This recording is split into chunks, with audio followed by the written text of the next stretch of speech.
Eleanor Hartley's hands were shaking before the carriage even stopped moving. "You are not listening to me," said Margaret Bell, gripping Eleanor's wrist with the kind of desperate strength that comes from a woman who has already made a decision on someone else's behalf. "This is not a request. Lady Constance sent the invitation herself. If you refuse now, after I promised her you would come, it will ruin me in every drawing room from here to the coast." "I never agreed to compete for a husband," Eleanor said, "least of all one I have never met." "You are not competing. You are attending. There is a difference." There was no difference, and both women knew it.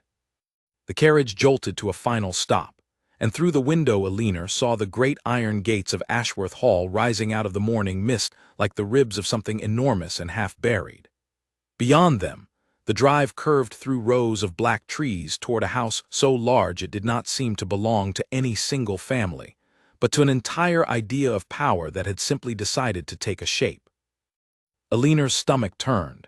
She had heard the stories, as everyone had, 30 women, 1 duke, a single week each in which to prove herself worthy of a title that most of England would have killed for. She had laughed when she first heard of it, assuming it was gossip exaggerated past recognition. Now, staring at the gates, she understood it was not gossip. It was real, and she had been swept into it without so much as being asked. "Margaret," she said quietly, "what if I don't want a duke?" "Then you will be the only woman in England who doesn't," Margaret said, straightening her own bonnet with brisk, nervous fingers. "Now smile. We are already late, and lateness is the first thing they will remember about you." The carriage door opened, and the cold morning air rushed in.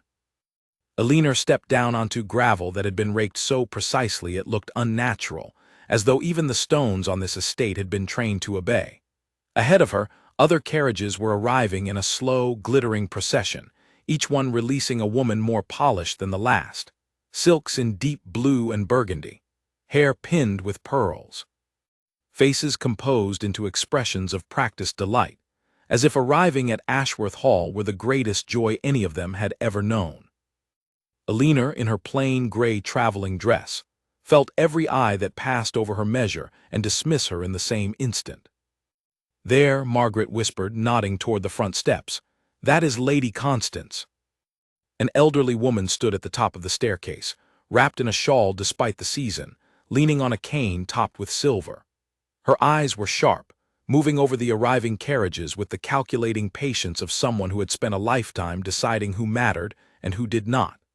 When her gaze landed on Eleanor, it lingered half a second longer than it had on anyone else, and Eleanor felt suddenly and unpleasantly seen. "She invited 30, Margaret murmured, "but I heard this morning there will be a 31st. "Who?" Margaret's mouth pressed into a thin, apologetic line. "You, dear." Eleanor stopped walking. "You said this was a formal invitation." "It became one an hour after I wrote to Lady Constance asking for a small favor," Margaret admitted. She did not have to say yes. She could have refused and none of this would be happening. But she said yes, and now here we are, and I would very much appreciate it if you did not make a scene about it in front of 40 servants and a duke. Before Eleanor could answer, a bell rang somewhere deep inside the house, low and resonant, the kind of sound that seemed to announce something rather than simply mark the hour. The chatter along the drive fell away almost instantly. Every woman turned toward the enormous front doors, which had begun, slowly, to open. He appeared in the doorway without ceremony, without the grand entrance the moment seemed to demand. He wore no title on his sleeve, no crown, nothing to announce him beyond the way the entire crowd shifted its attention the second he stepped into the light. He was tall, dressed in dark clothing that fit him like a decision rather than a fashion, and his face held an expression Eleanor could not immediately name.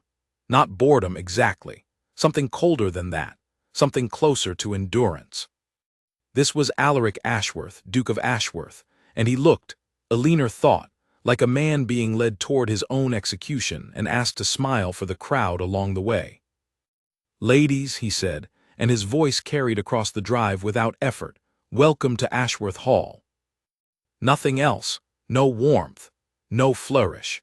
He said the words the way a man reads a notice pinned to a door, and then he turned and walked back inside, leaving his grandmother to manage the rest. A ripple of confused, disappointed murmuring passed through the crowd. Several women exchanged looks. One, in a gown the color of crushed raspberries, laughed under her breath and said to her companion, "Well, that was romantic." Alina found herself, against every instinct telling her not to care, staring after the place where he had stood. "Come along, all of you," Lady Constance called from the top of the steps, her cane striking the stone with each word for emphasis. "You will be shown to your rooms. Rules will be explained at supper. I trust none of you traveled this far to be told twice." The house swallowed them one by one. Inside, the scale of it was almost violent. Ceilings that vanished into shadow. Portraits of stern-faced ancestors lining every hallway, their painted eyes seeming to track the procession of women moving beneath them, as though even the dead members of this family were auditing the new arrivals. A staircase wide enough for 6 people to climb abreast curved upward into darkness, and somewhere above, Alina could hear the faint, hollow echo of a door closing. A young housekeeper, brisk and unsmiling, led Alina to a small room at the far end of the east wing, well away from the grander chambers where the other candidates were being installed. "This will be yours," the housekeeper said, setting down Alina's single case. "Supper is at 7. You are not to be late, and you are not to wander the west corridor after dark. His Grace does not care for it." "Why not?" The housekeeper's expression flickered, just for a moment, into something that looked almost like pity. "That is not for me to say, miss." She left before Alina could ask anything further, and the door clicked shut behind her with a finality that made the room feel, suddenly, very small.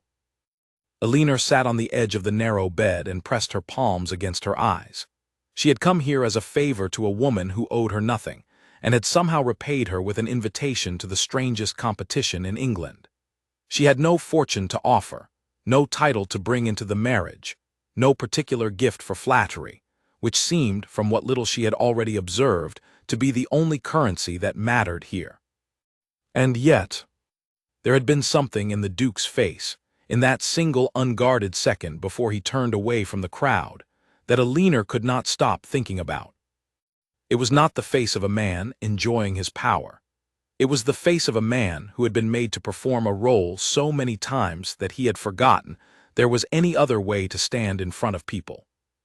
She did not know him. She owed him nothing.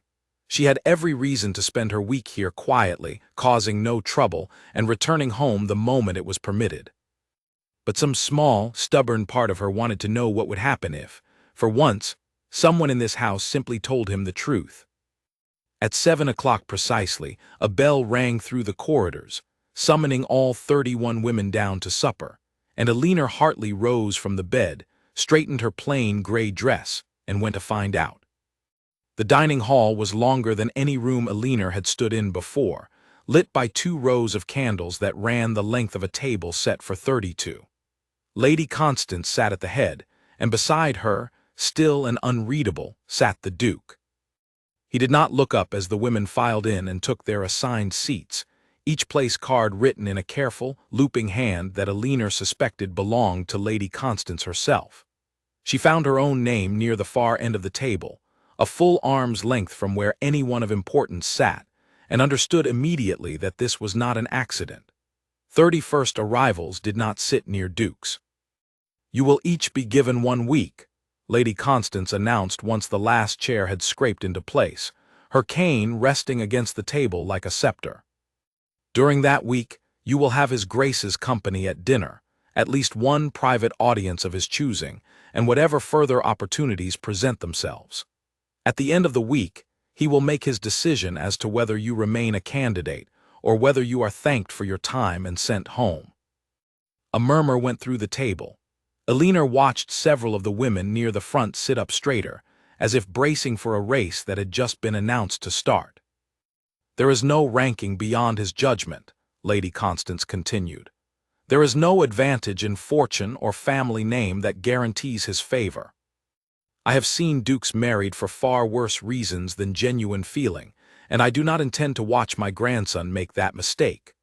Her eyes swept the table, landing, for one brief and unreadable moment, on Alina. "You would all do well to remember that impressing a man and understanding him are not always the same task." The Duke said nothing through any of this. He sat with his wine untouched, his gaze fixed on some point beyond the far wall, as though the entire proceeding were happening to someone else, in some other room, and he had simply been asked to sit through the retelling of it. It was not until the second course arrived that Alina understood the full shape of what she had walked into. The woman in raspberry silk, seated close to the Duke's right, leaned toward him with a bright, rehearsed laugh and began recounting a story about a garden party, her voice pitched perfectly for an audience far larger than one man. Another woman, 3 seats down, quoted poetry softly enough that it seemed intended only for him, though everyone at that end of the table could hear it. A third simply watched him, saying nothing, her expression arranged into an approximation of quiet devotion. The Duke responded to each with the same practiced, distant courtesy, a nod, a brief word, eyes that never quite settled anywhere for long. He was, Alina realized with a small, uncomfortable jolt, exhausted. Not tired in body, but tired in the particular way that comes from being asked, over and over, to want something you have already decided you cannot have. She did not speak to him that night. She was too far away and too unnoticed, and by the time supper ended and the women were dismissed to their rooms in a chattering, competitive cluster, Alina had not exchanged a single word with the man 30 other women had traveled across the country to marry. But as she climbed the stairs toward the east wing, alone, she glanced back once toward the dining hall and saw him still seated at the table, the candles guttering low, staring at nothing at all, looking like a man waiting out a storm that had not yet begun. Whatever happened over the next 8 weeks, Alina thought, it would not be what any of the other 30 women expected. She simply did not yet know it would not be what she expected, either. By the third morning, Alina had learned the rhythm of the house well enough to move through it without being noticed, which suited her perfectly. Breakfast was informal, taken in shifts in a sunlit room overlooking the eastern gardens, and it was there that the true nature of the competition revealed itself most clearly. The woman in raspberry silk, whose name Alina had since learned was Priscilla Vane, held court at the head of the table each morning as though she had already been crowned. She spoke of her family's estate in Hampshire, of her mother's friendship with a countess, of a voice teacher who had once told her she sang better than half the sopranos in London. She did all of this while glancing, every few sentences, toward the door, as if hoping the Duke might walk through it and catch the tail end of her brilliance. He rarely did. He took his breakfast alone in his study, or so the servants said, and appeared only when duty required it. Alina watched the other women with a kind of detached fascination, the way one might watch actors rehearsing a play whose ending had already been written. There was Beatrice Langford, quiet and precise, who had brought with her a portfolio of watercolor paintings she intended to present at the first opportunity. There was Charlotte Dunmore, sharp-tongued and quick to laugh, who seemed genuinely amused by the entire spectacle and made no secret of it. There was a girl no older than 17, sent by ambitious parents, who cried in the corridor on the second night and had to be comforted by a maid. And there was the Duke, moving through his own house like a man walking through fog, present but never quite arriving. On the fourth day, it was Priscilla's turn for her private audience, the first of the formal week-long courtships to properly begin. The entire house seemed to hold its breath in anticipation. Alina overheard 2 maids gossiping in the hallway outside the linen room, their voices low, but not low enough. "She's had her dress altered 3 times already," one whispered.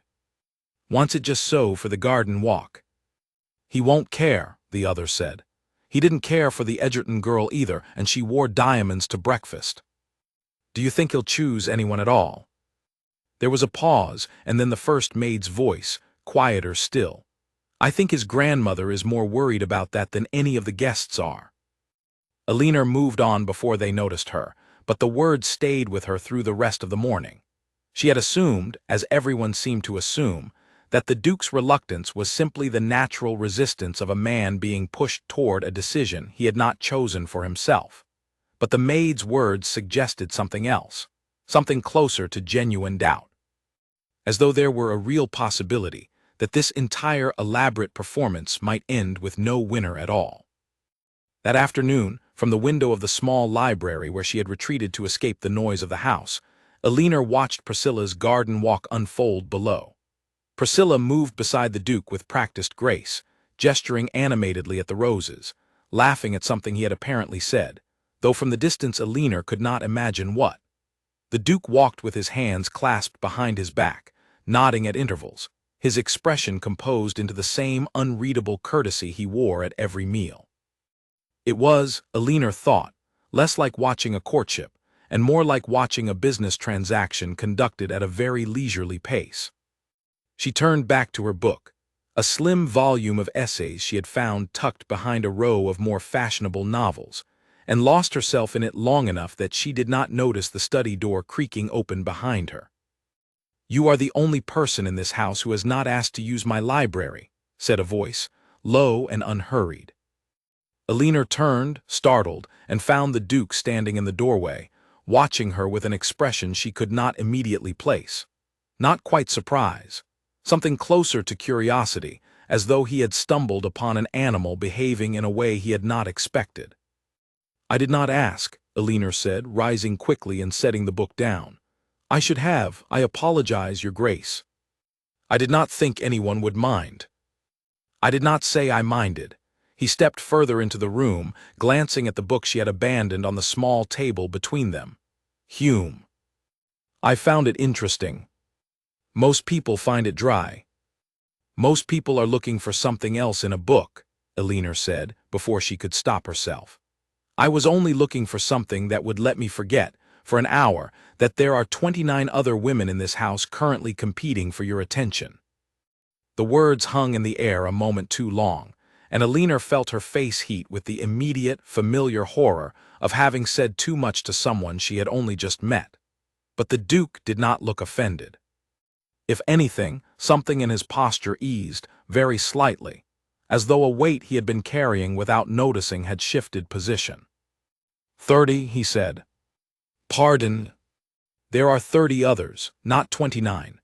A faint, humorless smile touched the corner of his mouth. "My grandmother is very particular about numbers. She would not thank you for miscounting her guest list." "I am the 31st, Elinor said.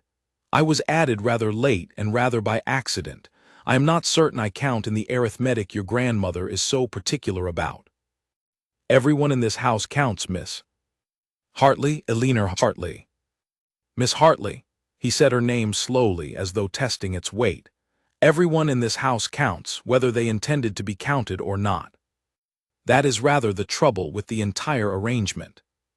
He did not elaborate, and Elinor did not ask him to. Instead, he crossed to the shelf behind her, selected a book without apparent thought, and left the room as quietly as he had entered it, leaving Elinor standing alone with her heart beating faster than the conversation seemed to warrant.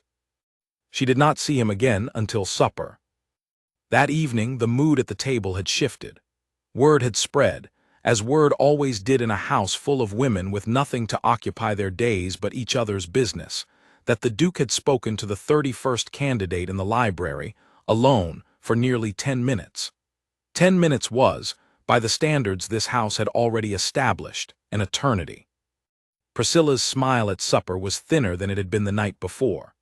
Beatrice glanced at Elinor twice across the table with an expression that was not quite hostile but was not friendly either.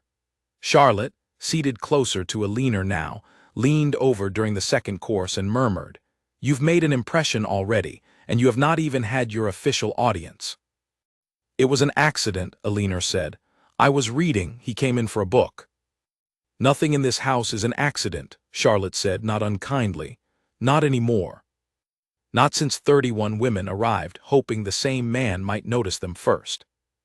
Elinor said nothing, but she found herself watching the Duke more closely for the rest of the meal, noting the way his eyes moved past Priscilla's animated stories without truly landing, the way his shoulders remained set in the same careful, guarded line no matter who spoke to him. He was performing courtesy, the way an actor performs a role he has grown to despise, but has not yet found the courage to walk away from. Over the following days, the performances around her grew more elaborate. Beatrice presented her watercolors during her private audience, and word came back through the servants that the Duke had studied each one carefully, asked thoughtful questions, and thanked her with genuine warmth, though nothing more. Priscilla arranged for a small musical evening, singing 2 songs with real skill, and received polite applause and a compliment so carefully worded it revealed nothing of what he actually thought. Another candidate, whose name Elinor had not yet learned, staged what could only be described as an accidental encounter in the stable yard, appearing at exactly the hour the Duke was known to exercise his horse, dressed as though for a ball rather than a morning ride. None of it seemed to move him. He remained, through every performance, exactly as distant as he had been on the first morning, greeting each effort with the same measured courtesy, and offering nothing that might be mistaken for genuine interest. Elinor began to understand why Lady Constance had looked so tired at supper each night. On the 6th day, restless and unable to concentrate on her book, Elinor took to walking the grounds in the early evening, when most of the other candidates were occupied with their hair, and their gowns in preparation for supper. It was on one of these walks, along the edge of the eastern wood where the estate's careful landscaping gave way to something wilder, that she came upon the Duke again, standing alone near an old stone bridge, staring down into the slow-moving water below. He did not hear her approach at first, and for a moment Elinor considered turning back, unwilling to intrude on whatever private thought had drawn him out here alone. But something in the set of his shoulders, some quality of stillness that felt less like peace and more like exhaustion, made her stop instead.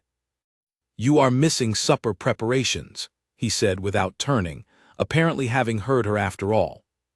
"So are you," Elinor said. He turned then, and for the first time since she had arrived, she saw something unguarded cross his face before he had the chance to smooth it away. It was gone almost as quickly as it appeared, but Elinor had seen enough of it to understand, with sudden and uncomfortable clarity, that whatever burden this man was carrying, it had very little to do with choosing a wife. "I find the bridge preferable to the ballroom most evenings," he said. "The water, at least, does not ask anything of me. And I am asking something of you by being here." "Not yet." His eyes met hers, steady and considering. "You have asked nothing of me since you arrived, Miss Hartley. That in this house makes you rather remarkable." Elinor did not know how to answer that, so she said nothing, and for a long moment the two of them simply stood together on the old stone bridge, watching the water move beneath them, saying nothing at all, while somewhere behind them in the great house, 30 other women prepared themselves for a competition neither of them, in that quiet moment, seemed particularly interested in continuing. Elinor's official audience was scheduled for the 7th day, later than any of the other candidates, a fact Lady Constance explained with brisk practicality over breakfast. "You were added last," the old woman said, buttering a piece of toast with the same precision she seemed to apply to every task. "It stands to reason you would be seen last. I trust you have not spent the week fretting over the order." "I had not thought of it at all, my lady," Elinor admitted, which was not entirely true but seemed the safer answer. Lady Constance's sharp eyes flicked up from her toast. "No, I imagine you have had other things occupying your thoughts, my grandson, for instance." Elinor set down her cup carefully. "I would not presume." "Everyone in this house presumes something, Miss Hartley. The only question is whether they are honest about it." Lady Constance's expression did not soften, but something in her tone did, just slightly. "He mentioned the library. He does not mention things as a rule. You would do well to remember that when your audience arrives, rather than wasting it trying to be someone you are not." She said nothing further on the matter, leaving Elinor to spend the rest of the morning turning the words over in her mind, uncertain whether she had just received a warning or something closer to encouragement. The audience was set for the hour before supper, in the same small library where their first accidental meeting had taken place. Alina arrived early, too restless to wait in her room, and found the Duke already there, seated near the window with a book open on his knee that he did not appear to be reading. "You are early," he said, closing the book without marking his place. "I am nervous," Alina said. "I thought pacing my own room would only make it worse." Something flickered across his face, an expression she was beginning to recognize as the closest thing to genuine amusement he allowed himself. "Most of my guests spend the hour before their audience being dressed and undressed several times by their maids, arguing over which gown best suits the evening light. You are the first to admit to nerves rather than disguise them." "I am not certain disguising them would help. I have never been good at pretending to feel something I do not." "That," he said, gesturing toward the chair across from his own, "is precisely the quality my grandmother mentioned this morning." Alina sat, arranging her skirts with more care than the moment probably required, buying herself a few seconds to gather her thoughts. Through the window behind him, she could see the last of the daylight sinking behind the eastern wood, painting the grounds in long amber shadows. "May I ask you something, Your Grace?" "You may ask. I make no promise of an answer." "Why did you agree to this? All of it, the 30 women, the formal weeks. I have watched you at every supper, every walk, every musical evening, and you look like a man enduring a punishment rather than searching for a wife. If you find it so unbearable, why not simply refuse?" For a long moment, the Duke said nothing. Alina half expected him to rise, to end the audience early with some polite excuse, the way she imagined he had ended countless uncomfortable conversations before. Instead, he leaned back in his chair, studying her with an expression that had lost some of its careful distance. "You are the first person in this house to ask me that directly," he said finally. "Everyone else assumes they already know the answer: duty, title, the need for an heir. They are not entirely wrong, but they are not entirely right either." "Then what is the truth?" "The truth," he said slowly, as though testing whether he trusted himself to say it aloud, "is that my grandmother is dying, Miss Hartley. Not quickly. Not dramatically. But surely, and she knows it, and I know it, and neither of us has found the courage to say it plainly to the other. This," he gestured vaguely, encompassing the house, the week, the entire strange arrangement, "was her idea. Her last attempt to see me settled before she is no longer able to worry over it. I agreed because I could not bring myself to refuse her one last request. Not because I believe any good will come of parading 30 women through my home like prize horses at auction." Alina felt something in her chest tighten, an unexpected sympathy she had not anticipated feeling for a man she had known less than a week. "I am sorry," she said. "I did not know." "Few people do. My grandmother would prefer it remain that way. She does not care to be pitied, and I do not care to explain myself to guests who have only come here hoping to become a duchess." "I did not come here hoping for that at all," Alina said, and it came out sharper than she intended, though not unkindly. "I came because Margaret Bell asked a favor of your grandmother, and your grandmother, for reasons I still do not fully understand, decided to grant it. I have no fortune to offer this family, no name that would impress anyone at your supper table, and very little patience for the sort of performances I have watched all week. If you are looking for someone to admire your title, your grace, I am afraid I will disappoint you rather quickly." She expected him to bristle, or to retreat further into the polite distance he wore so easily. Instead, something in his posture eased, the same way it had on the stone bridge, as though her bluntness were a kind of relief rather than an insult. "That," he said, "is the most honest thing anyone has said to me since this entire arrangement began." Is honesty so rare a thing to hear, in a house full of women hoping to marry a duke? You would be surprised how rare it becomes, when the prize on offer is large enough. He rose, crossing to the window, his back to her for a moment as he looked out over the darkening grounds. "Priscilla Vane tells me every evening that she has never met a man of such rare character. Beatrice Langford paints me flattering portraits in watercolor and calls it admiration. Even the youngest of them, the girl who cried in the hallway on the second night, has been coached by her mother to laugh at every joke I have not yet made. I have spent 7 days being told, in 30 different accents, precisely what I wish to hear. You are the first person to tell me instead what you actually think.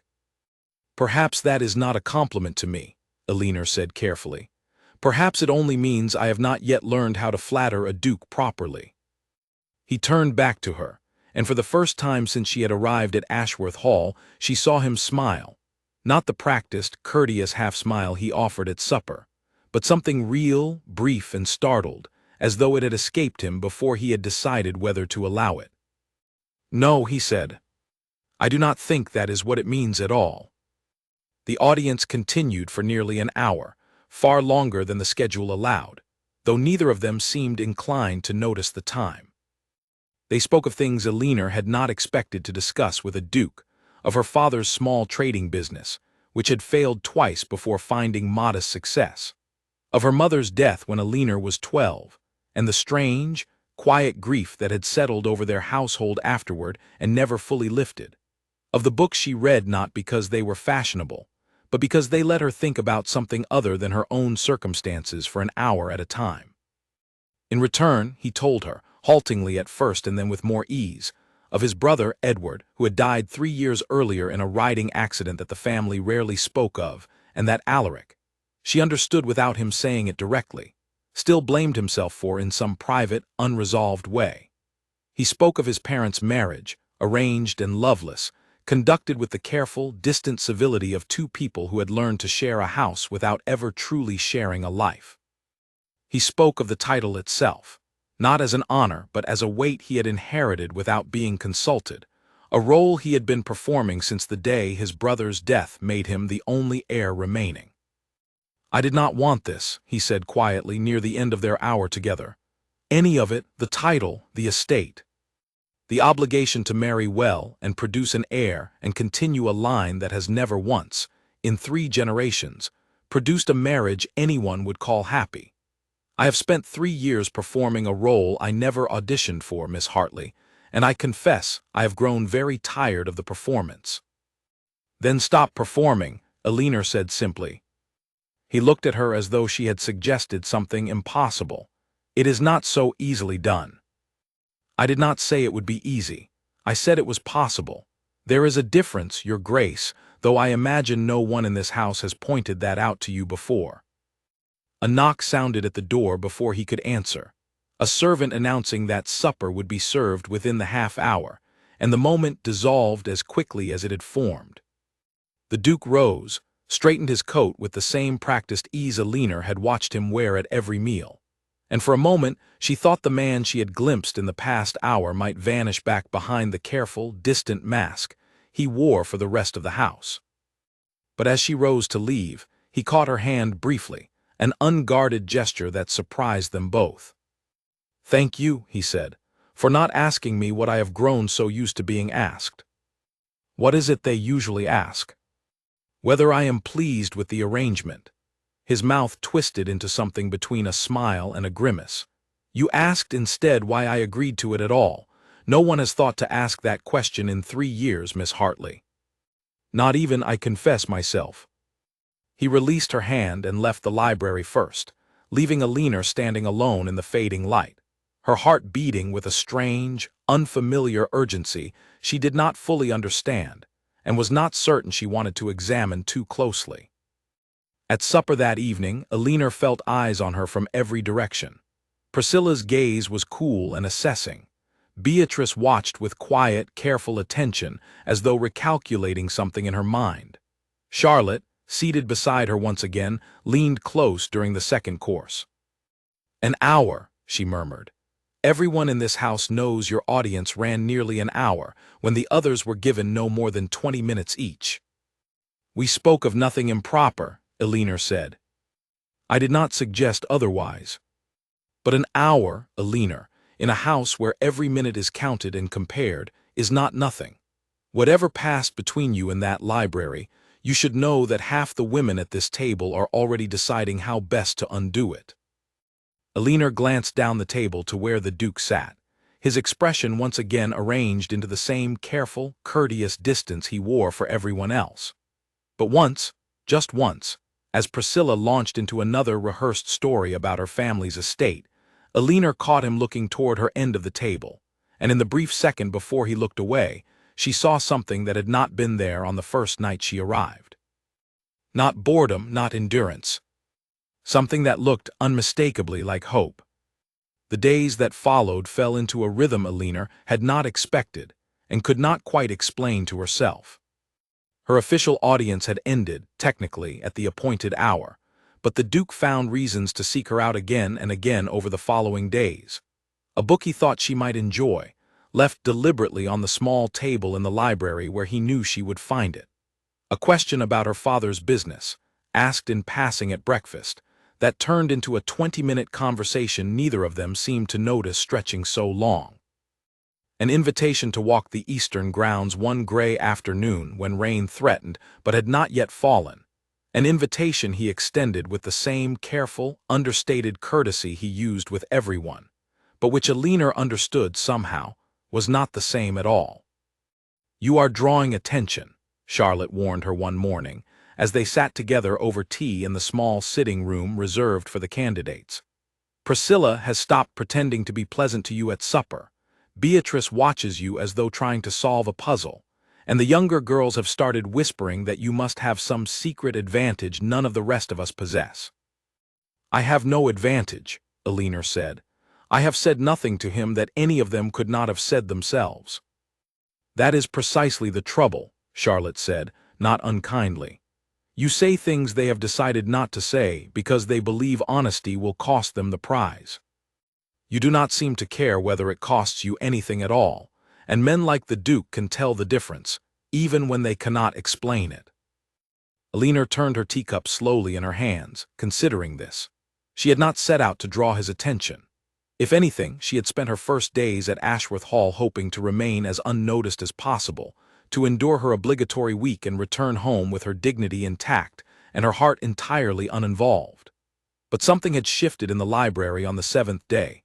Some door she had not meant to open, and she found now that she could not quite close it again, even if she wanted to. And she was no longer certain she wanted to. Their conversations, when they found the time for them, ranged further than either of them seemed to expect.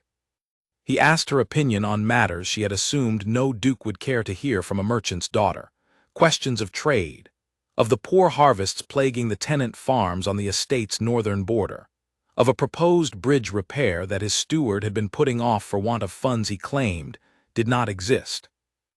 Alina, who had grown up listening to her father discuss business over supper rather than idle gossip, found she had opinions on all of it, and offered them without the careful softening she suspected the other candidates would have applied. "You do not agree with my steward's assessment," the Duke observed one afternoon, as they walked the perimeter of the northern fields, the tenant cottages visible in the distance, smoke curling from a few thin chimneys.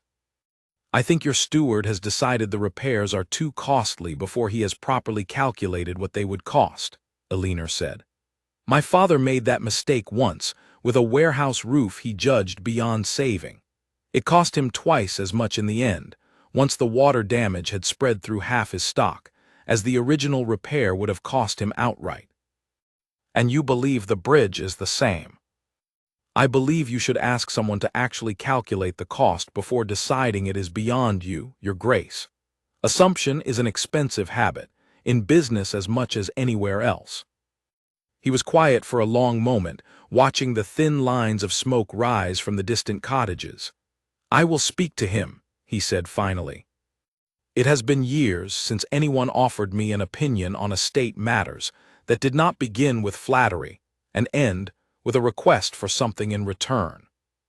"I am not asking for anything," Alina said. "I know." He glanced at her, and something in his expression made her chest tighten in a way she was still not accustomed to. "That is precisely why I intend to listen." It was not romance, not in the way Alina had always imagined it might arrive, if it arrived at all, not declarations, not grand gestures, not poetry recited beneath moonlit windows. It was smaller than that and stranger and somehow more compelling. It was a man who had spent 3 years performing a role for everyone around him. Slowly, carefully, allowing himself to stop performing in front of one person who had made it clear from the beginning that she did not want the performance at all. But not everyone in the house shared Aliner's patience for subtlety. On the 11th day, as the candidates gathered in the drawing room before supper, Priscilla approached Aliner with a smile that did not reach her eyes. "You must be very pleased with yourself," she said, her voice pitched low enough that only Aliner and the small cluster of women nearby could hear it. "An hour-long audience, private walks along the northern fields. Books left for you, as though you were the only guest in this house worth the trouble." "I have not asked for any of it," Aliner said evenly. "No, I imagine you have not. That is rather the trick of it, isn't it? The rest of us arrive with our gowns and our songs and our carefully rehearsed compliments, and you simply stand back and let him come to you. It is very clever, Miss Hartley. I confess I did not expect a merchant's daughter to understand court games quite so well." "I am not playing a game." "Everyone in this house is playing a game," Priscilla said, her composure slipping just slightly, revealing something sharper and more desperate underneath. "I have spent 11 days singing and smiling and pretending my mother's connections matter more than they do, all for a man who looks at me the way one looks at a portrait hanging slightly crooked on a wall, politely, but without any real interest in straightening it. And you have spent the same 11 days doing nothing at all, and somehow you are the one he seeks out." There was real hurt beneath the anger in her voice, and Aliner, despite everything, felt a flicker of sympathy for her. Priscilla had not chosen this arrangement any more than Aliner had. She had simply chosen to play by its rules, hoping they might reward her the way she had been taught, since childhood, that beauty and accomplishment were meant to be rewarded. "I am sorry," Aliner said and meant it. "I did not come here hoping to take anything from you, Lady Priscilla. I did not come here hoping for anything at all." "That," Priscilla said quietly, turning away, "is precisely what makes it so difficult to forgive." The exchange left Aliner unsettled for the rest of the evening, and she found herself picking at her supper, distracted, replaying Priscilla's words even as the Duke, 3 seats away, glanced toward her more than once with quiet, unspoken concern. He found her afterward, in the corridor outside the dining hall, the other candidates having already dispersed toward the drawing room for the evening's entertainment. "You are troubled," he said. "It was not a question. Lady Priscilla spoke to me before supper. I saw the two of you together. I did not think it wise to intervene." "You would have made it worse," Aliner admitted. "But she was not entirely wrong, Your Grace. I have taken nothing from her deliberately, but I have taken something all the same, simply by being here. I did not consider, when I agreed to this arrangement, that 30 other women might have arrived hoping for exactly what I have somehow been given without asking." The Duke was quiet for a moment, studying her with an expression she was beginning to recognize as the one he wore when he was choosing his words with unusual care. "I did not ask for this arrangement either," he said finally. 30 women competing for a title none of them truly wanted the man attached to it. I have spent this fortnight watching accomplished, intelligent women reduce themselves to performances because they believed that was the only way to be noticed in this house. It has troubled me more than I have let anyone see." He paused. "You are the only one who did not reduce yourself to anything. I do not think that is a theft, Miss Hartley. I think it is simply the truth making itself known in a house that has grown far too comfortable with pretending." "That is easy for you to say. You are not the one who will have to sit across a table from 29 disappointed women for the remainder of this arrangement." "No," he agreed. "I am the one who will have to explain to my grandmother why, after 11 days and 31 candidates, I have finally found myself thinking of only one." The words hung between them in the quiet corridor, and Aliner felt her breath catch, uncertain whether she had heard him correctly, uncertain whether he had meant to say it aloud at all. Before she could answer, a door opened somewhere down the hall, and the sound of approaching footsteps sent them both stepping back into the careful, polite distance the house demanded of them. "Good night, Miss Hartley," he said, his voice returning to its familiar, measured courtesy, though his eyes, just for a moment, held something warmer than the words aloud. "Good night, Your Grace." She climbed the stairs to the east wing slowly, her heart beating in a rhythm she had not felt since long before her mother's death had taught her, at 12 years old, that hoping for things too openly only made their loss more painful when it came. She did not yet know whether to let herself hope now, but she suspected, lying awake long into the night while the great house settled around her into its heavy silence, that it was already too late to stop herself from doing exactly that. The rain that had threatened for days finally arrived on the 14th morning, settling over Ashworth Hall in a steady gray sheet that kept the candidates confined indoors, and turned the household restless with idle hours it did not know how to fill. Elinor spent the morning in the library, where she had taken, without quite admitting it to herself, to spending most of her free time in the hope that the Duke might find a reason to join her. He did, not long after the second bell rang for luncheon, though he did not sit as he usually did. Instead, he stood near the window, watching the rain streak down the glass, his posture carrying a weight Elinor had not seen in him before, not even in their most difficult conversations. "You are troubled," she said, echoing without meaning to the words he had used with her days before. "It is the anniversary," he said, not turning from the window. 3 years ago today, my brother Edward rode out on this same kind of morning, against my father's advice and mine, because he had wagered a friend he could reach the coast and back before nightfall. He did not return. Elinor set down her book and rose slowly, unsure whether her presence was welcome or whether he needed, for once, to be left entirely alone. But he did not ask her to leave, and so she crossed the room and stood beside him, close enough to see the tension in his jaw as he watched the rain. "I have never told anyone the whole of it," he said. "Not even my grandmother, though I suspect she has guessed most of it herself over the years. Edward asked me to ride with him that morning. I refused. I had a state business to attend to, correspondence I judged more important than a foolish wager between brothers, and I told him so, rather more sharply than the moment required. He laughed it off, as he always did, and rode out alone, and I did not think of the matter again until a farm-hand arrived at the gate that evening with news that would end our family exactly as we had known it." "It was not your fault," Elinor said quietly. "Everyone tells me that. My grandmother. My father, before he too passed less than a year later, worn down, I have always believed, by grief he never allowed himself to properly feel. Even the vicar at the funeral assured me there was nothing I could have done." He finally turned from the window, and his eyes, when they met hers, held something raw and unguarded that made her chest ache. "But I have spent 3 years wondering what would have happened had I simply said yes. Had I ridden beside him, as he asked, instead of choosing correspondence over my own brother's company. I do not know that I could have prevented what happened. But I know that I did not try, and that is a weight no amount of reassurance has managed to lift." Elinor did not offer him easy comfort.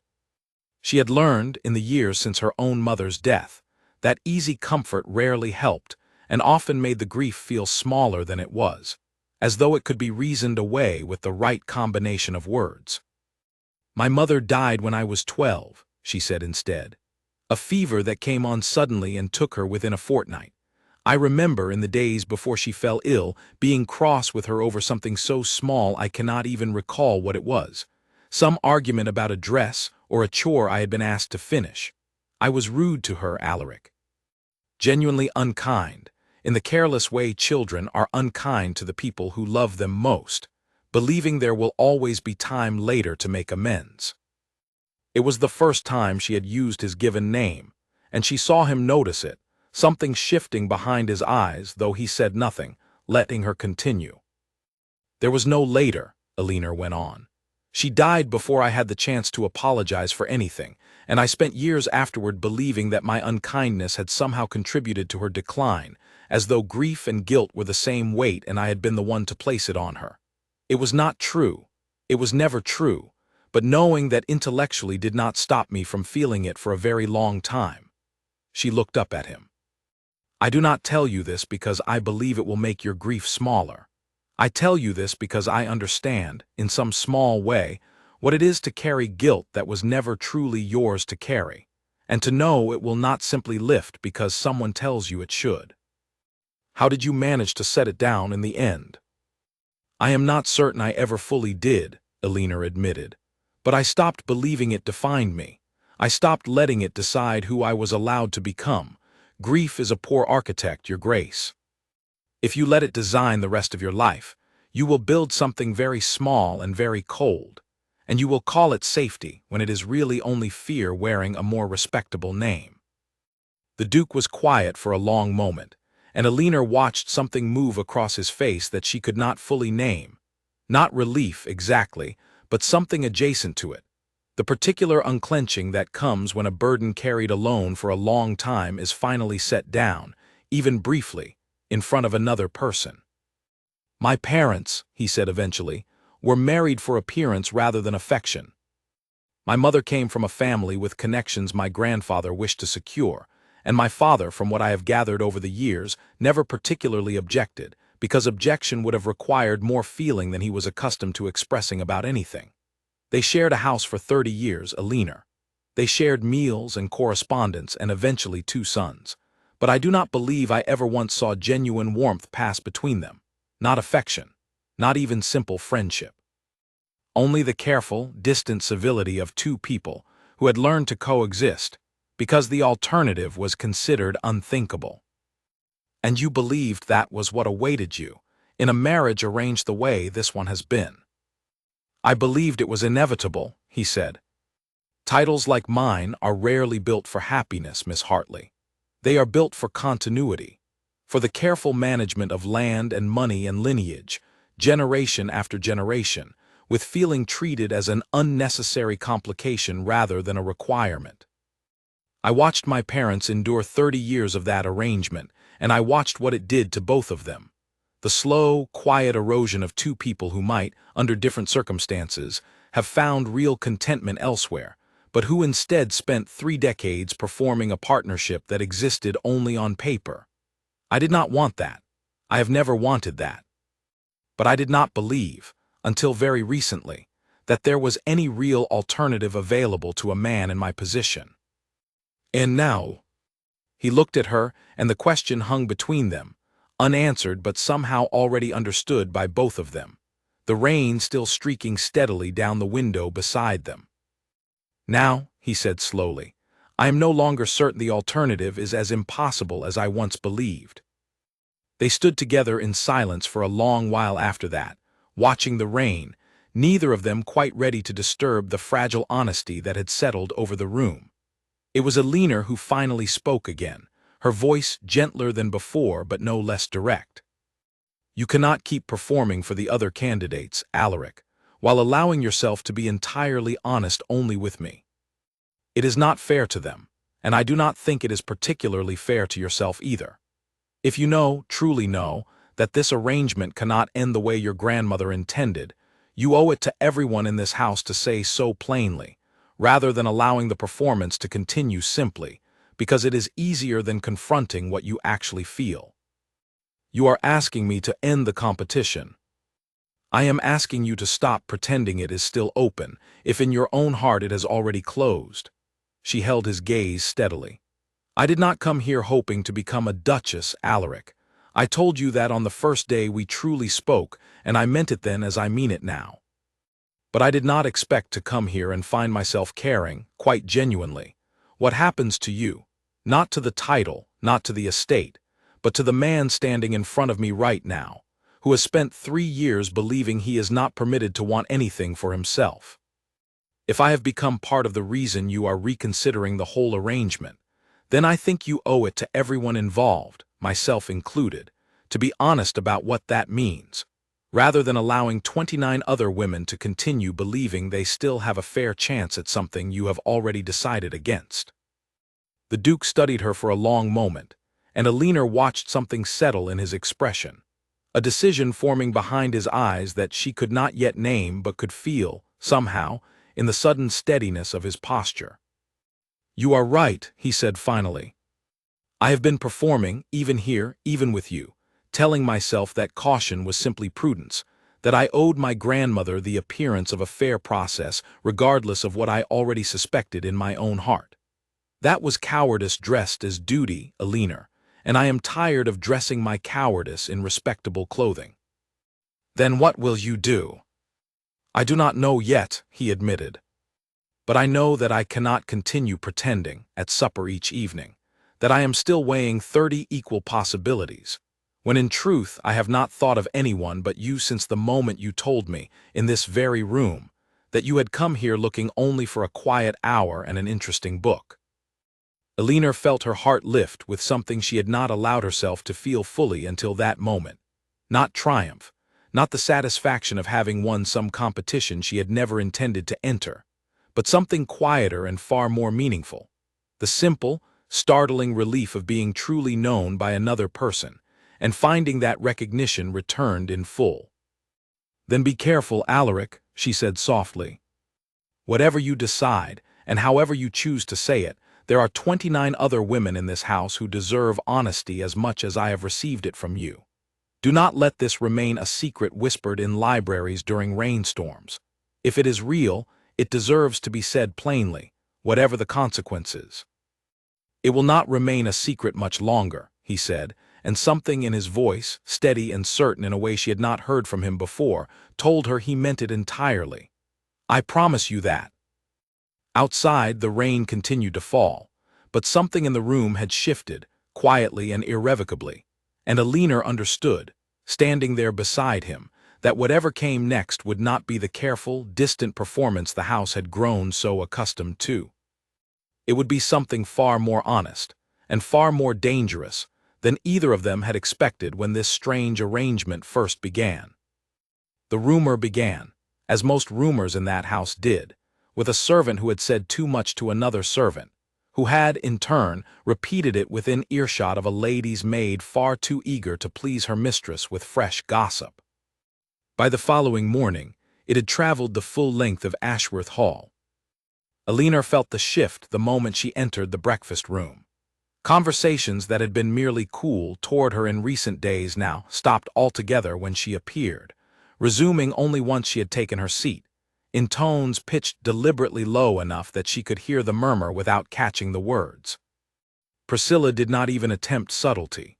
She looked up from her tea, met Elinor's eyes across the table, and said nothing at all, which somehow felt worse than anything she might have spoken aloud. "You have heard, then," Charlotte said quietly, sliding into the seat beside her once the room had settled into its usual quiet rustle of forks and murmured conversation. "Heard what precisely?" "That His Grace has already made his decision, that the rest of this arrangement is theater, performed for appearances only, while the real outcome was decided in a library during a rainstorm nearly a week ago." Charlotte's voice was gentle, but her eyes carried a warning. "I do not know how the story began, Elinor, but I would advise you to prepare yourself. 29 women do not take well to discovering they have spent a fortnight competing for a prize that was never truly available to them." Elinor's stomach turned. She had known in the abstract that word would eventually spread. The Duke himself had promised her, standing beside that rain-streaked window, that he did not intend to let the deception continue much longer. But she had not expected the truth to arrive in this shape, distorted by gossip into something crueler and more calculating than the quiet, honest conversation it had actually been. "It is not theater," Elinor said. "Nothing has been decided. He has said nothing to me beyond what any of you might have heard yourselves, had you spoken to him as plainly as I did." "That is not how it will be remembered, I am afraid," Charlotte said. "Stories in this house are rarely remembered as they actually happened. They are remembered as whoever repeats them last chooses to tell them." The truth of that warning revealed itself over the following days with an efficiency that left Elinor breathless. Lady Constance, usually so composed at supper, watched Elinor with an expression Elinor could not quite read. Not disapproval, precisely, but something more careful, more assessing, as though the old woman were recalculating a decision she had made too quickly and was now uncertain whether to regret. Priscilla's coldness sharpened into something closer to open hostility. She no longer bothered lowering her voice when she spoke of Elinor to the other candidates, her comments delivered with a bright, brittle cheerfulness that made the cruelty beneath them all the more pointed. "I only wonder," she said one evening, loudly enough for half the drawing room to hear. What a merchant's daughter imagines she has to offer a house like this one. Fortune, certainly not. Family connections, even less. I suppose honesty is meant to be its own currency, though I confess I have never heard of a duchess crowned for plain speaking rather than breeding.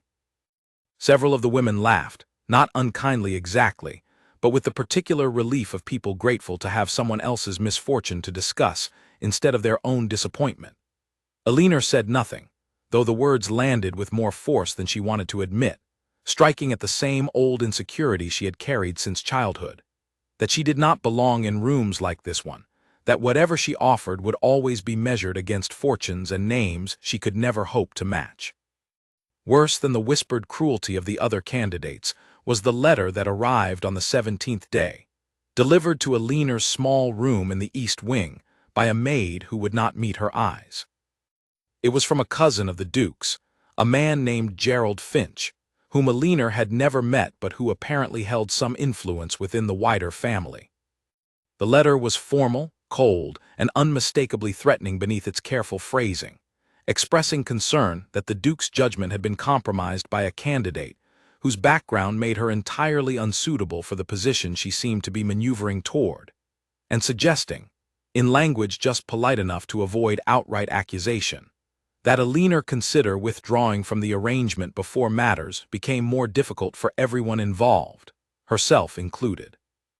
Elinor read the letter twice, her hands unsteady, before folding it carefully and setting it aside. She did not cry, though the temptation was real. She had spent too many years learning to absorb disappointment quietly, without spectacle, and she was not about to abandon that discipline now, however much the letter's cold precision had wounded her. She found the Duke that evening in his study, later than propriety strictly allowed, but she no longer cared much for propriety after the day she had endured. "You are troubled," he said, the same words he had used with her before, though this time his voice carried real alarm as he took in her expression. She handed him the letter without explanation, watching his face darken as he read it, his jaw tightening with an anger she had not seen from him before, not even in their most difficult conversations. "Gerald has no authority in this matter," he said, once he had finished reading, his voice tight with barely controlled fury. "None whatsoever. He is my father's cousin's son, nothing more, and he has written to you as though he speaks for this entire family. He speaks for enough of it that I have spent the day being laughed at in the drawing room and whispered about in the corridors," Elinor said. "Priscilla no longer troubles herself to be subtle. Even your grandmother watches me now as though reconsidering whether I belong in this house at all. I do not know how much longer I can endure this, Alaric, if this is what remains of the arrangement now that the truth has escaped its proper shape. I will speak to my grandmother tonight," he said, "and I will write to Gerald myself, in terms considerably less polite than the ones he chose to use with you. And what of the other 29 women? What of Priscilla and Beatrice and the girl who cried in the hallway on the second night, all of whom came here believing they had a genuine chance at something that, by your own admission, has already been decided in everything but name? I understand your anger at your cousin, Alaric. I share it. But I do not think a strongly worded letter addresses the larger trouble here, which is that an entire house full of women has been allowed to continue hoping for an outcome that will not arrive, and I am the one being blamed for the deception, even though I never asked for any of it." The Duke was quiet for a long moment, and Elinor watched him wrestle visibly with something. Not doubt, she thought, but the particular difficulty of a man who had spent his entire life avoiding public declarations, now faced with the necessity of making one anyway. "You are right," he said finally. "I have let this continue too long, out of some misplaced hope that I could resolve it quietly, without spectacle, without forcing anyone to confront the truth of it directly. That was a mistake, and I see now that my caution has cost you far more than it has cost me." He set the letter down on his desk with careful, deliberate calm. "I will end the arrangement properly, Elinor, not with a whispered rumor allowed to spread unchecked through the servants' quarters, but plainly in front of everyone, so there can be no more doubt and no more cruelty disguised as gossip. When "There is a final gathering planned for the end of the month," he said. "My grandmother's idea, meant to mark the formal conclusion of the arrangement, regardless of its outcome. I had intended, foolishly, to use it simply to announce a decision quietly to my grandmother beforehand, and let the guests learn of it afterward, through whatever channels they chose. I understand now that was cowardice again, wearing yet another respectable disguise. I will make the announcement there in front of everyone, and I will not allow anyone, cousin or grandmother or gossiping maid, to distort the truth of it afterward." Alina felt something ease in her chest, though the relief was tempered by real apprehension. A public declaration would end the cruelty of rumor, certainly, but it would also invite a different kind of scrutiny, a scrutiny that would follow her, she suspected, for the rest of her life if she truly became what the whispers already believed she was destined to become. "Are you certain?" she asked. "Once it is said publicly, Alaric, there will be no taking it back." "Your grandmother's approval, Gerald's objections, the opinion of every relative and connection this family has cultivated over generations, all of it will follow whatever decision you make from that evening forward. I do not want you to choose this because you are angry at how I have been treated this week. I want you to choose it because it is genuinely what you want, regardless of the consequences either of us will have to live with afterward." "I have never been more certain of anything," he said, and the steadiness in his voice left no room for doubt. "I spent 3 years believing I was not permitted to want anything for myself, Alina. You are the reason I no longer believe that. Whatever consequences follow from choosing you plainly and publicly, I would rather face them honestly than spend another 3 years performing a life I never wanted, simply because honesty proved inconvenient to the people around me." Alina left his study that night with her heart lighter than it had been since the letter first arrived, but she did not sleep easily. She lay awake long into the night, listening to the rain that had returned after a brief clear spell, thinking of Priscilla's brittle laughter, of Gerald's cold, careful threats, of Lady Constance's watchful, uncertain eyes at supper. The arrangement was ending, that much at least felt certain now. But endings, Alina had learned from her own mother's death, were rarely as clean or as final as they appeared in the moment. There would be a final gathering, a public declaration, and after that, whatever storm the family's disapproval chose to raise in response. Alina closed her eyes and told herself, as firmly as she could manage, that she was ready to face whatever came next. She was not entirely certain she believed it, but she intended to try. The final gathering was set for the last evening of the month, and by the time it arrived, Ashworth Hall had transformed itself into something Alina barely recognized. Every chandelier in the great hall had been lit, hundreds of candles casting a warm, trembling light over walls hung with fresh garlands. Musicians had been engaged from the county town, tuning their instruments in a corner Alina could hear from halfway down the grand staircase. Servants moved through the halls with the brisk, tense efficiency of people determined not to make a single mistake on the night that would, one way or another, decide the household's future for years to come. Alina dressed carefully but simply, in a gown of deep green that Charlotte had insisted on lending her, refusing to accept any protest. "You cannot wear gray to your own reckoning," Charlotte had said firmly, fastening the last of the small buttons at Alina's back. "Whatever happens tonight, you will face it looking like yourself, not like a woman apologizing for taking up space in a room. You have been kinder to me than I deserved these past weeks," Alina said, meeting Charlotte's eyes in the small mirror. "I am not certain I have thanked you properly." "You have nothing to thank me for. I have simply enjoyed watching this house discover that honesty is more dangerous to its comfortable arrangements than any of us expected." Charlotte smiled, though something more serious moved behind her eyes. "Whatever he says tonight, Alina, know that at least one person in this house will be glad of it, regardless of what it costs the rest of us."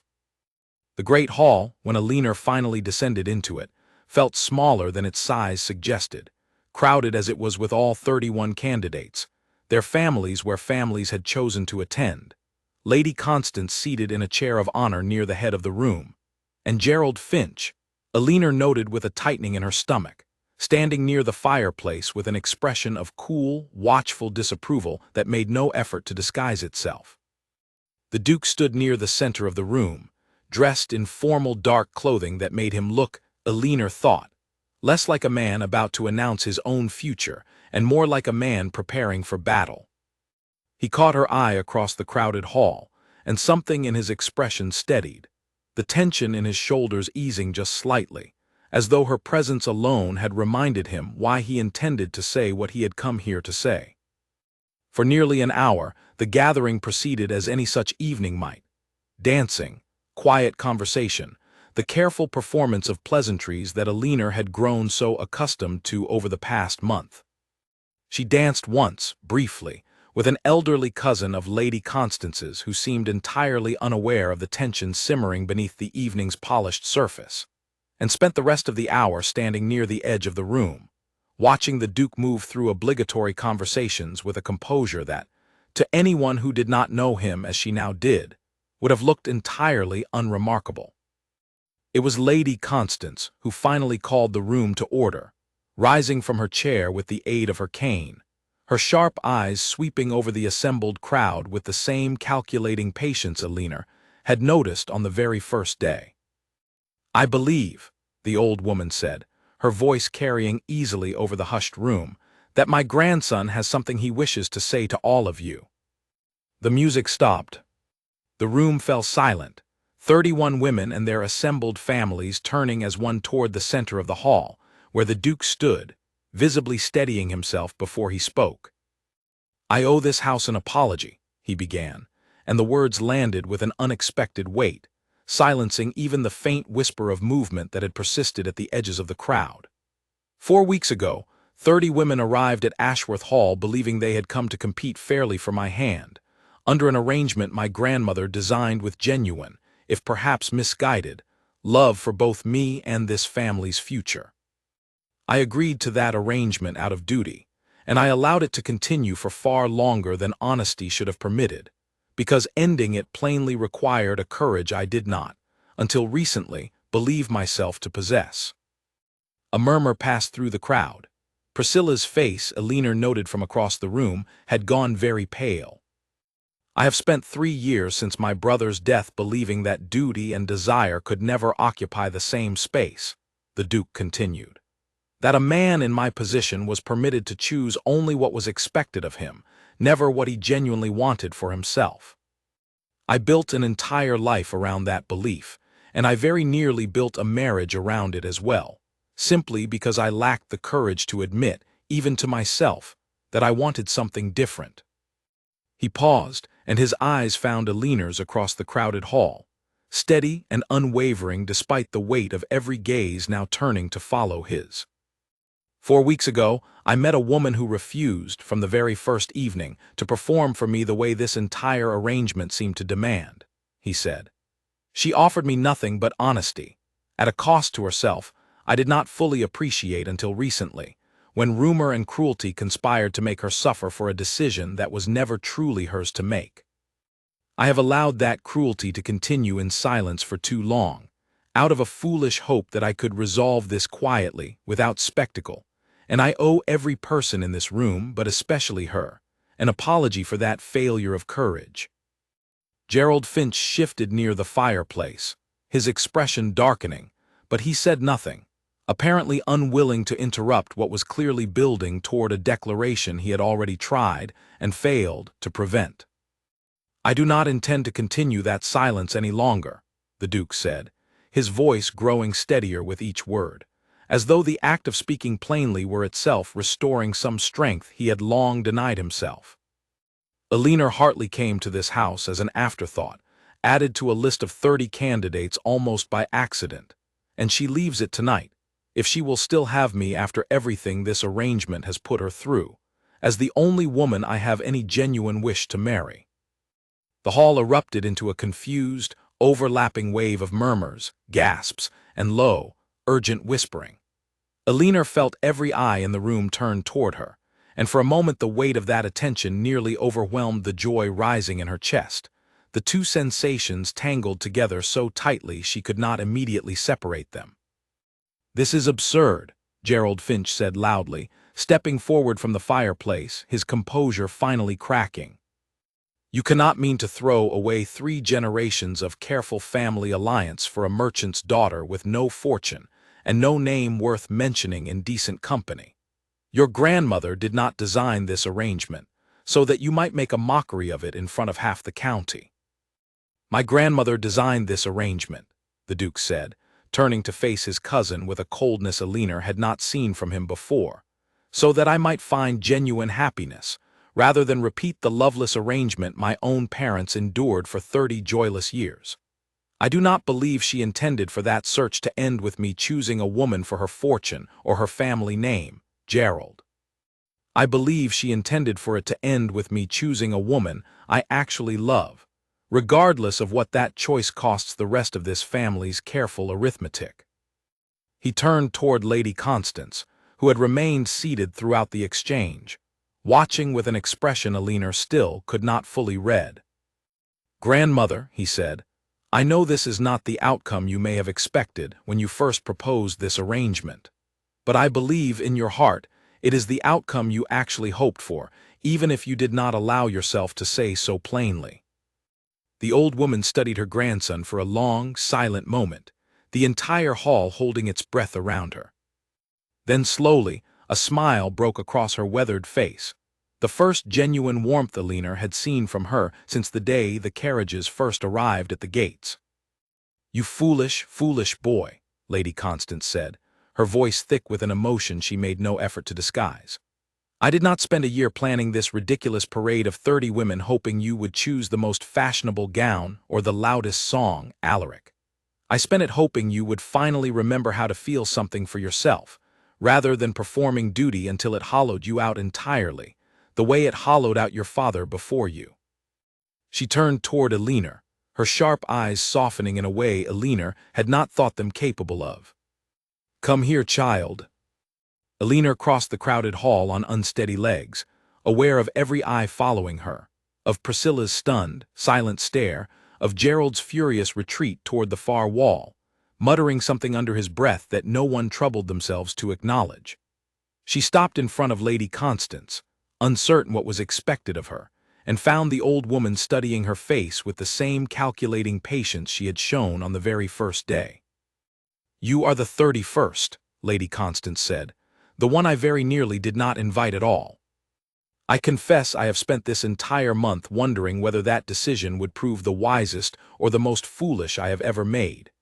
She reached out and took Elinor's hand in her own thin, weathered fingers, her grip surprisingly firm. I believe I have my answer now. The Duke crossed the hall to stand beside them both, and the assembled guests, uncertain at first how to respond to a scene so entirely unlike anything the evening's careful planning had prepared them for, began slowly to applaud. Hesitant at first, then genuine, spreading through the hall until even some of the other candidates, Charlotte among them, joined in with real warmth, however complicated their own disappointment might have been. Priscilla did not applaud. She stood near the edge of the crowd, her composure finally breaking, tears she made no effort to hide slipping down her carefully powdered cheeks.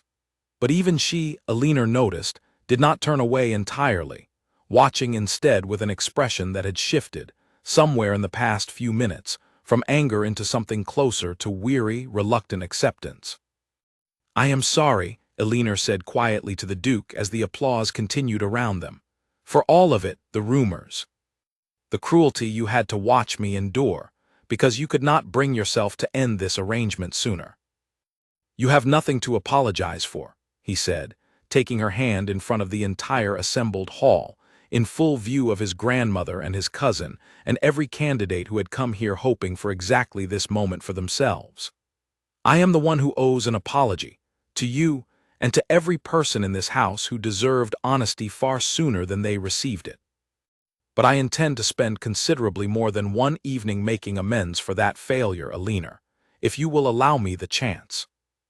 I believe, Elinor said, smiling despite the tears gathering unexpectedly in her own eyes, that I would very much like that.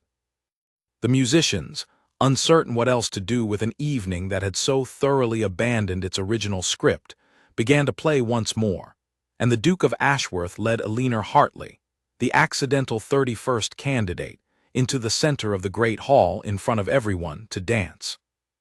Winter had fully settled over Ashworth Hall by the time the wedding preparations began in earnest, the estate's bare trees rimmed with frost each morning. The northern fields Elinor had once discussed so plainly, with the Duke lying quiet beneath their first proper snowfall in years. The weeks following the final gathering had not been without difficulty. Gerald Finch withdrew from the family's affairs entirely for a time, sending only cold, formal letters that Lady Constance read once, folded without comment, and set aside without troubling herself to answer. Several distant relations made their disapproval known through similarly icy correspondence, convinced that the family's reputation had been irreparably damaged by a duke's decision to marry so far beneath what tradition demanded. Elinor read none of these letters herself. Alaric had made it plain, early on, that he intended to shield her from that particular cruelty as much as he was able, even if he could not prevent it from reaching the wider household entirely. "You cannot protect me from every unkind word that will ever be written about this marriage," Elinor told him one evening, as they walked together along the now familiar path toward the old stone bridge, their breath visible in the cold air. "I would rather know what is said than be left wondering." "I know," he admitted, "but I have spent a lifetime watching my family perform strength while quietly absorbing every wound in silence. I do not wish for you to learn that same habit simply because you have married into it. If there is cruelty to be endured, Elinor, I would rather we endure it together plainly than let it fester unspoken between us." It was, Elinor thought, one of the smaller but truer measures of how much had genuinely changed in him since the night of the final gathering.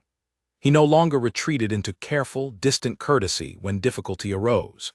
He spoke of his fears plainly now, his griefs, his lingering guilt over his brother that had not vanished entirely but had softened, gradually, into something he could carry without it defining every part of him. Elinor had not cured him of anything.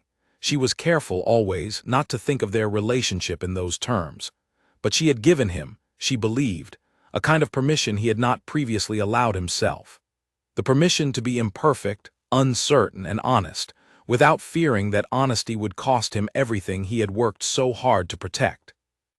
Priscilla Vane left Ashworth Hall within a week of the final gathering, her departure conducted with as much dignity as she could manage under the circumstances. Elinor had expected, given the sharpness of their earlier exchanges, that Priscilla would leave without a word. But on the morning of her departure, she found the other woman waiting near the front steps, her carriage already loaded, her expression composed into something more resigned than hostile. "I do not forgive you," Priscilla said, without preamble. "I want to be honest about that, since honesty seems to be the currency this house values above all else now. I spent a great deal of hope on this arrangement, Miss Hartley, and I am not yet prepared to pretend that losing it does not sting." "I understand," Elinor said. "I would not ask you to pretend otherwise."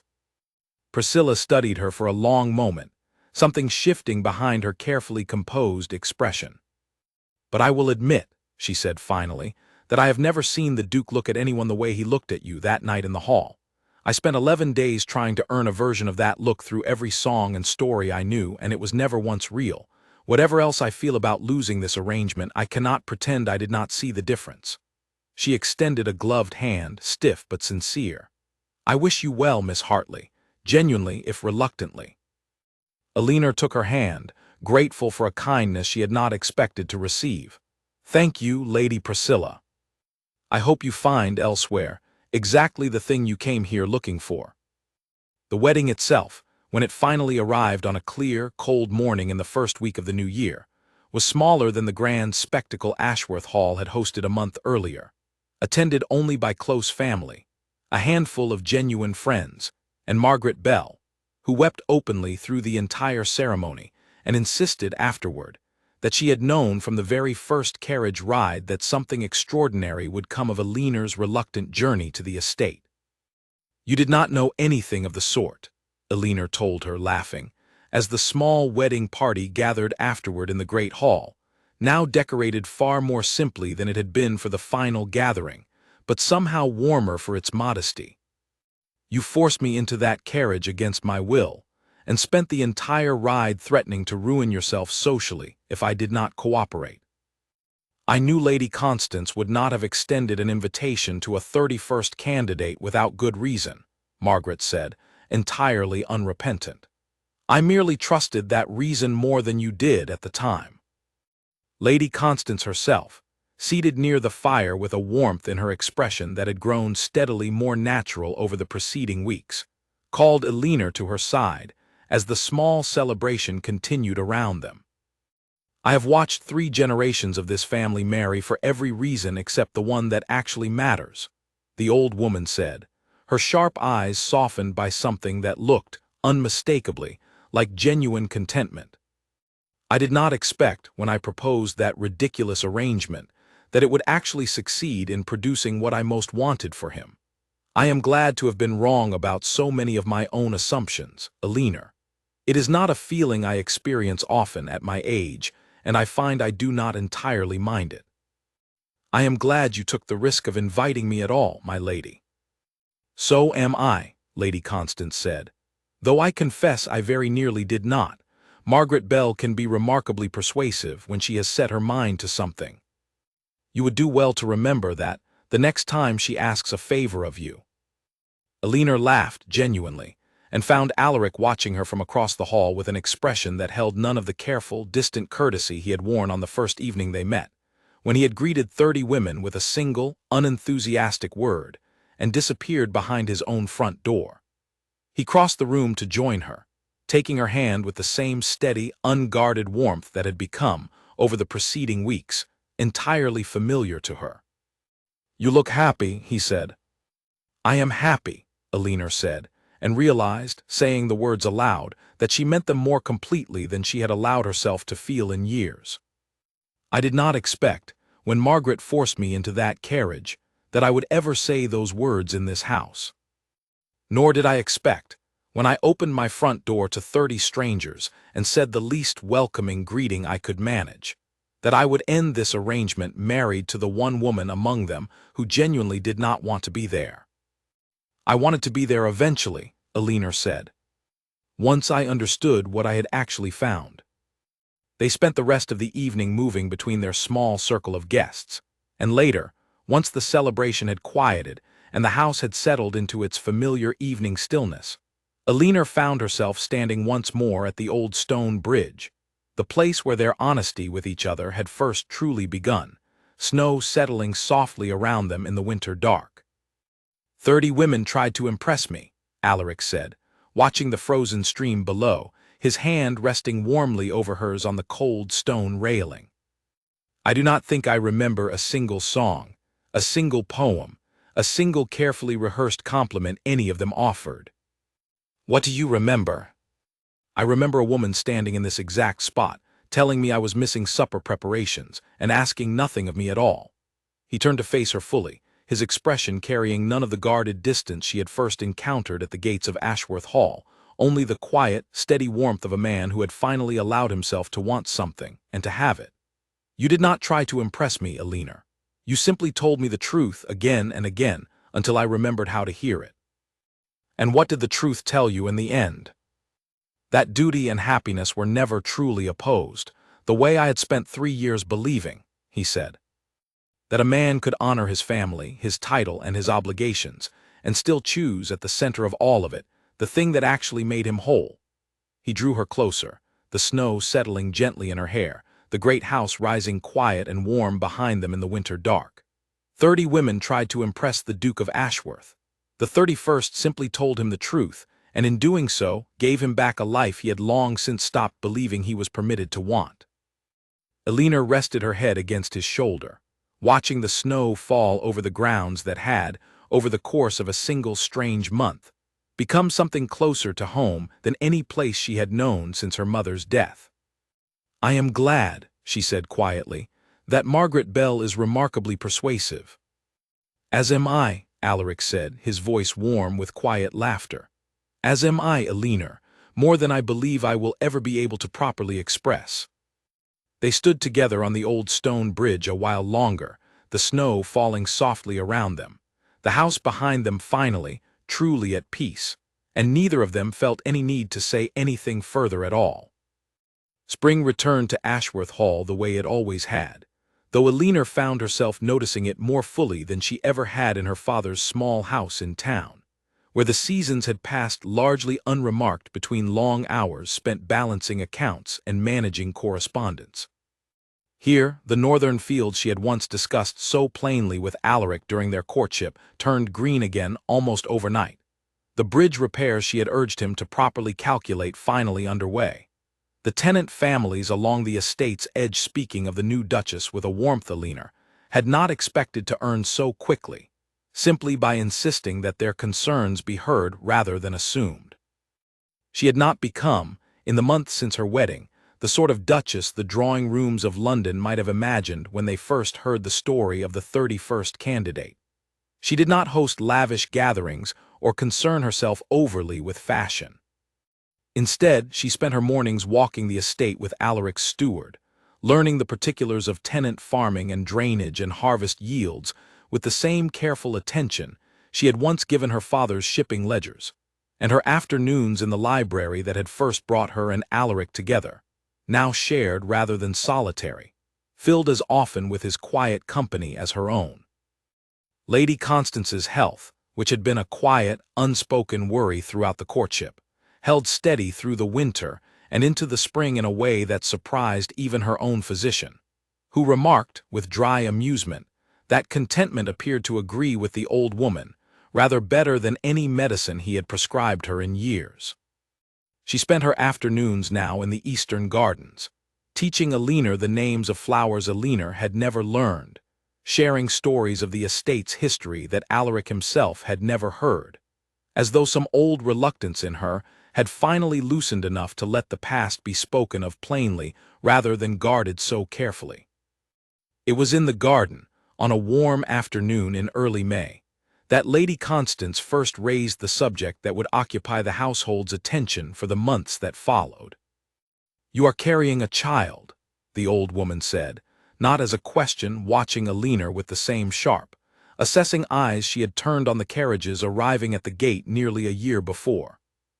Elinor, who had suspected as much herself for only a fortnight and had not yet found the right moment to tell Alaric, felt her breath catch. "How could you possibly know that already?" "I raised 2 sons and buried a husband, Elinor. I have watched enough young women pass through this house to recognize the particular quiet that settles over a woman who has begun to suspect something she has not yet said aloud." Lady Constance's expression softened into something Elinor had rarely seen from her, a tenderness that seemed to catch even the old woman slightly by surprise. "You should tell him soon. He deserves to know, and I suspect he will want to hear it from you before the whole household begins whispering about it, the way this house seems determined to whisper about everything eventually." Elinor told him that evening in the library, standing near the same window where he had first found her reading a book he had not expected any of his guests to choose. He was quiet for a long moment after she spoke, and Elinor, watching the careful stillness settle over his face, felt a flicker of the old uncertainty she thought she had long since set aside. Then he crossed the room and took her hands in his, and she saw, unmistakably, that the stillness had not been hesitation at all, but the particular quiet of a man, too, moved to immediately find words for what he felt. "I did not believe," he said finally, his voice unsteady in a way she had rarely heard from him, "that I would ever want this. A child, a future beyond simply enduring the title I inherited. I spent 3 years believing my family's story was one of obligation and loss, repeating itself generation after generation without any real hope of change." He pressed his forehead gently against hers, his hands warm around her own. "You have given me a future I genuinely want to see, Elinor. I do not know how to properly thank you for that, beyond promising to spend the rest of my life trying." The months that followed were not without their difficulties. Gerald Finch, upon hearing news of the coming child, wrote once more, his tone considerably softened from the cold formality of his earlier letters, offering something that might, with generosity, be called an attempt at reconciliation. Alaric read the letter carefully, discussed it at length with Elinor before deciding how to respond, and ultimately chose forgiveness over lingering resentment, not because Gerald's earlier cruelty had been forgotten, but because Elinor had convinced him, gently, that carrying old grievances forward into a new generation served no one, least of all the child who would inherit whatever legacy of bitterness or grace the family chose to build. Priscilla Vane sent a brief, unexpected letter of her own that autumn, announcing her own engagement to a viscount she had met at a gathering in London, her tone considerably warmer than it had been on the morning of her departure from Ashworth Hall the previous year. Elinor read the letter with genuine gladness, glad to know that whatever hurt had passed between them during those difficult weeks had not prevented Priscilla from finding, elsewhere, precisely the kind of happiness she had once hoped to find in this house. The child, a daughter, was born in the depths of the following winter, on a night nearly as cold and clear as the one on which Elinor and Alaric had married a year before. Lady Constance held her great-granddaughter in the same chair by the fire where she had once studied 31 anxious young women arriving at her gates, and declared, with the same brisk certainty she had brought to every decision Elinor had ever witnessed her make, that the girl would be named for no one but herself, and that Elinor and Alaric would simply have to accept that particular indulgence from an old woman who had waited a very long time for this exact kind of joy. They named her Constance, and the old woman wept, quietly and without embarrassment, in a way Elinor suspected she had not allowed herself to do in a very long time. Standing in the nursery that first night, watching Alaric hold his daughter with the same careful, unguarded tenderness he had once reserved only for their private conversations in the library, Elinor thought back to the carriage ride that had first brought her to Ashworth Hall, to Margaret Bell's desperate insistence, to the cold iron gates rising out of the morning mist like something she had never truly expected to belong to. She had come to this house as an accident, an afterthought, the 31st candidate added almost as an oversight to a list that had never intended to include her. She had not wanted a duke, had not wanted the elaborate performance of courtship the other candidates had thrown themselves into so eagerly, had wanted, if she was honest with herself, very little beyond a quiet week endured with as much dignity as she could manage before returning home unchanged. Instead, she had found a man buried so deeply beneath duty and grief that he had forgotten how to want anything for himself at all, and in telling him, plainly and without flattery, exactly what she saw, she had found something neither of them had expected to discover in a house built for performance rather than truth. 30 women had tried, with every song and every carefully chosen gown, to become whoever they believed the Duke of Ashworth wanted them to be. The 31st had simply refused to become anyone at all, and in doing so, had given him back the one thing every performance in that grand, glittering house had failed, again and again, to provide. A life, finally, that belonged entirely to him, built not on obligation or inheritance, but on the quiet, steady truth of being genuinely and completely known.